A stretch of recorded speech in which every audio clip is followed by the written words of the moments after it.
ನಮ್ಮ ಪುರಾತನದಲ್ಲಿ ಶ್ರೀಕೃಷ್ಣ ಮತ್ತು ಸುಧಾಮನ ಸ್ನೇಹ ಕಥೆಯನ್ನು ಅತ್ಯಂತ ಪವಿತ್ರ ಸ್ನೇಹ ಮಾದರಿಯಾಗಿ ಪರಿಗಣಿಸಲಾಗುತ್ತದೆ. ಈ ಕಥೆ ಸ್ನೇಹಿತನಿಗೆ ಸಹಾಯ ಮಾಡಲು ಯಾವಾಗಲೂ ಸಿದ್ಧರಾಗಿರುವ ನಿಜವಾದ ಸ್ನೇಹವನ್ನು ಸಾರುತ್ತದೆ. ಇಂದಿನ ವಿಡಿಯೋದಲ್ಲಿ ಅಮೂಲ್ಯ ಕಥೆಯನ್ನು ತಿಳಿಯೋಣ.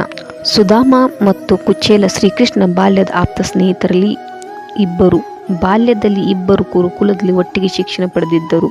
ಆದರೆ ವಯಸ್ಸಾದ ನಂತರ ಇಬ್ಬರು ಪ್ರತ್ಯೇಕ ಜೀವನ ನಡೆಸಲು ಪ್ರಾರಂಭಿಸಿದರು. ಸುಧಾಮನ ಜೀವನದಲ್ಲಿ ತೀವ್ರ ದಾರಿದ್ರ್ಯ ಇತ್ತು. ಅವರ ಮನೆ ತುಂಬ ಸಣ್ಣದಾಗಿತ್ತು. ಸುಧಾಮನ ಹೆಂಡತಿ ಸುಧಾಮನಿಗೆ, ನೀವು ಶ್ರೀಕೃಷ್ಣನನ್ನು ಭೇಟಿಯಾಗಿ ನಿಮ್ಮ ಪರಿಸ್ಥಿತಿಯನ್ನು ವಿವರಿಸಿ, ಅವರು ನಿಮಗೆ ಸಹಾಯ ಮಾಡುವರು. ನನಗೆ ಸಹಾಯ ಕೇಳಲು ಮುಜುಗರವಾಗುತ್ತದೆ, ಆದರೆ ಅವರನ್ನು ಭೇಟಿಯಾಗಲು ಹೋದರೂ ಸಹ ತುಂಬ ಸಂತೋಷವಾಗುವುದು. ತಮ್ಮ ಹೆಂಡತಿಯ ಸಲಹೆ ಆಲಿಸಿ ಸುಧಾಮ ಶ್ರೀಕೃಷ್ಣನನ್ನು ಭೇಟಿಯಾಗಲು ದ್ವಾರಕೆಗೆ ಪ್ರಯಾಣ ಪ್ರಾರಂಭಿಸಿದರು. ತಾವು ಕೊನೆಗೂ ದೇವರೊಂದಿಗೆ ಭೇಟಿಯಾಗುತ್ತಿದ್ದೆ ಎಂಬ ಸಂತೋಷ ಅವರದಲ್ಲಿತ್ತು. ತಮ್ಮ ಸ್ನೇಹಿತನಿಗಾಗಿ ತಿನ್ನಲು ಅಕ್ಕಿಯ ಹುಗ್ಗಿ ತುಂಡುಗಳನ್ನು ಕೊಂಡೊಯ್ಯುವುದಾಗಿ ನಿರ್ಧರಿಸಿದರು. ಸುಧಾಮನನ್ನು ನೋಡಿದ ತಕ್ಷಣ ಶ್ರೀಕೃಷ್ಣನ ಆನಂದಕ್ಕೆ ಮಿತಿಯೇ ಇರಲಿಲ್ಲ. ತಮ್ಮ ಸ್ನೇಹಿತರನ್ನು ಪ್ರೀತಿಯಿಂದ ಒಳಗೆ ಆಹ್ವಾನಿಸಿ ತಮ್ಮ ಸಿಂಹಾಸನದಲ್ಲಿ ಕೂರಿಸಿ ಕಾಲು ಒರೆಸಿದರು. ಏನಿದು ಸುಧಾಮ, ಇಷ್ಟು ದಿನ ನನ್ನನ್ನು ಭೇಟಿಯಾಗಲು ಏಕೆ ಬಂದಿಲ್ಲ? ನಾನು ನಿಮ್ಮನ್ನು ಭೇಟಿಯಾಗಲು ಬಂದಿದ್ದು ನಮ್ಮ ಸ್ನೇಹದ ಮರ್ಯಾದೆಗಾಗಿ.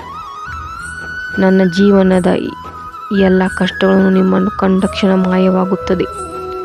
ಸುಧಾಮನು ತನ್ನ ಸ್ನೇಹಿತನ ಬಳಿ ತನ್ನ ಪರಿಸ್ಥಿತಿಯ ಕುರಿತು ಒಂದು ಮಾತು ಆಡಲಿಲ್ಲ. ಆದರೆ ಶ್ರೀಕೃಷ್ಣ ತನ್ನ ದಿವ್ಯ ಶಕ್ತಿಯಿಂದ ತನ್ನ ಸ್ನೇಹಿತನ ಪರಿಸ್ಥಿತಿಯನ್ನು ಕರೆದುಕೊಂಡು ಅವರ ಮನೆಯನ್ನು ಬದಲಾಯಿಸಿಬಿಟ್ಟಿದ್ದರು.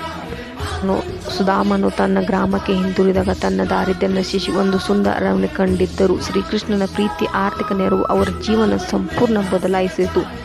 ಈ ಕತೆ ನಮ್ಮನ್ನು ಸತ್ಯ ಸ್ನೇಹದ ಮಹತ್ವವನ್ನು ಅರಿಯುವಂತೆ ಮಾಡುತ್ತದೆ. ನಿಜವಾದ ಸ್ನೇಹ ಅರ್ಥಾತ್ ಸಹಾಯ, ಪ್ರೀತಿ ಯಾವಾಗಲೂ ಇರಬೇಕು. ಶ್ರೀಕೃಷ್ಣ ಮತ್ತು ಸುಧಾಮನ ಸ್ನೇಹ ನಮ್ಮೆಲ್ಲರ ಜೀವನಕ್ಕೆ ಪ್ರೇರಣೆ.